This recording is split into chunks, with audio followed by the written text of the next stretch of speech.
بھی ہو سکے آپ کو یہ پتہ لگے کہ ہم جس زیارت کے لیے آئے ہیں اس زیارت کی اسلام کے نزدیک کتنی اہمیت ہے اور اہل ایمان کے لیے اس کا کیا مقام ہے۔ دائن اکرام کربلا وہ مقدس سرزمین ہے جس سرزمین پر ہمارے آقا صلی اللہ علیہ وآلہ وسلم کے سب سے لاڈلے نواب جس کو آپ صلی اللہ علیہ وآلہ وسلم نے اپنا بیٹا قرار دیا مولا امام حسین علیہ السلام آرام فرمائے، اور آپ کے رفقا، آپ کے اصحاب، آپ کے چاہنے والے، آپ کے دوست، آپ کے اقربا، آپ کے عزیز و اقارب جنہوں نے آپ پر اپنی جان کی قربانی نچھاور کرنے کے لیے کربلا آپ کے ساتھ تشریف لائے، وہ نفوس قدسیہ بھی یہاں پر آرام فرمائے، وہ شہدائے کربلا بھی یہاں پہ آرام فرمائے۔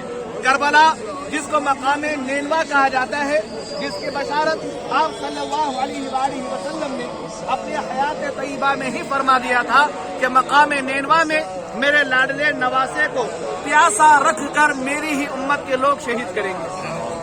ہمیں غم اس بات کا نہیں کہ مولا امام حسین کو شہید کیا گیا، شہادت تو خدا کی جانب سے سب سے بڑی نعمت ہے، شہادت اللہ کی جانب سے سب سے بڑی نعمت ہے، اس لیے کہ شہید کو اللہ رب العزت نے اتنا بڑا مقام عطا فرمایا۔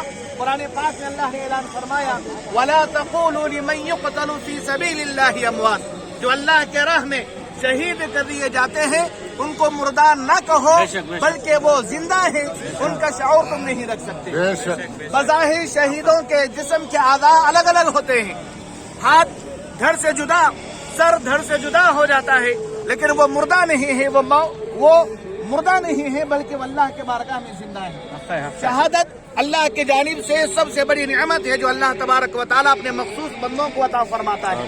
لیکن میرے دوستو، غم ہمیں اس بات کا ہے کہ آپ کو شہید کرنے والے کفار و مشرکین نہ تھے، آپ کو شہید کرنے والے کوئی اور نہ تھے، بلکہ نبی پاک صلی اللہ علیہ وآلہ وسلم کا کلمہ پڑھنے والے تھے، اپنے آپ کو مسلمان اور مومن کہلانے والے تھے۔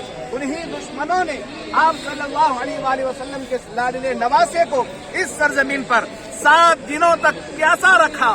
جو آب کوثر کے مالک کا لاڈلا ہے اس پیارے لاڈلے کو یہاں پر پیاسا ستایا گیا، ان کے ساتھ ظلم اور زیادتی کی گئی، اتنی زیادتی اگر مولا حسین چاہتے، یہ میرا ایمان ہے میں آپ کے سامنے عرض کر رہا ہوں، آپ کے لاڈلے چھوٹے علی اصغر کو اگر زمین کربلا پر لٹا دیتے، اگر وہ اپنے قدوم میمنۃ لزوم کو کربلا کے سرزمین پر رگڑ دیتے تو دوسرا زمزم کا کنواں یہاں پر ہو جاتا، زمزم کا کنواں دوسرا یہاں پر ہو جاتا۔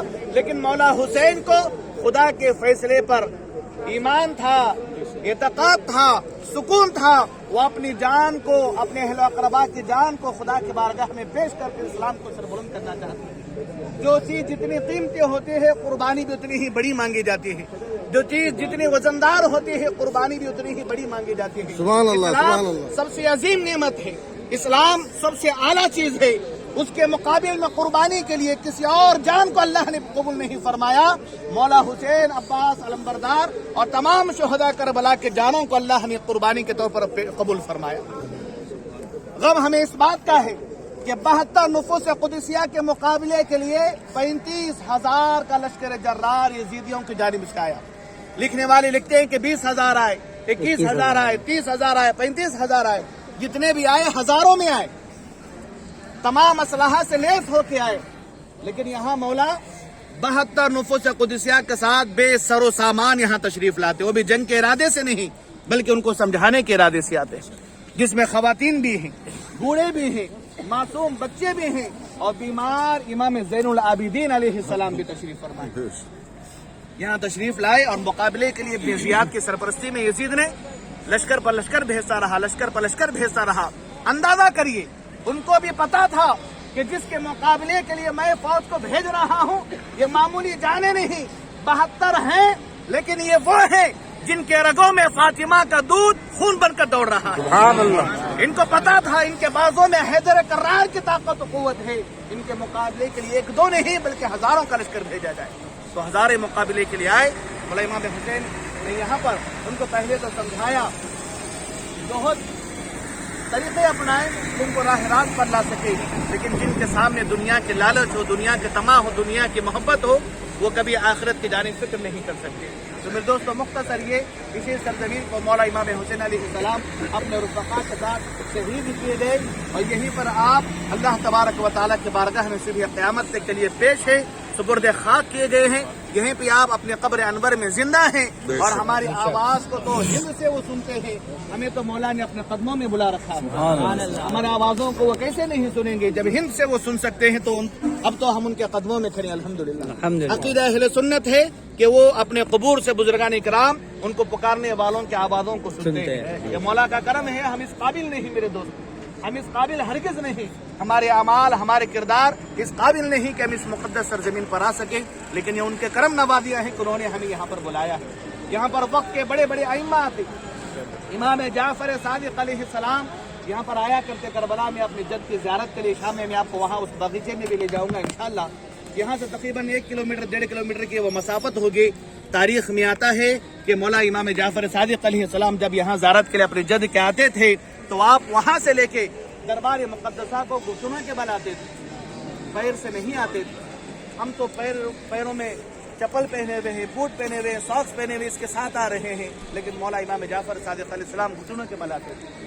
پوچھا جاتا کہ کیا وجہ ہے تو وہ فرماتے کہ اس سرزمین پر میرے جد کا خون ملا ہوا ہے، میرے جد کا خون ملا ہوا. کہیں ایسا نہ ہو کہ میرے قدم کہیں اس جگہ پر پڑ جائے جہاں پر میرے جد کا خون لگا ہے.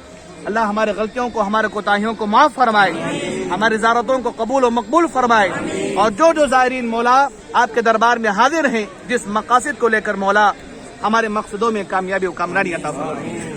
یہاں پر ہم سب سے پہلے مولا عباس علمبردار کی زیارت کے لیے جائیں گے اور کربلا کا یہ دستور ہے.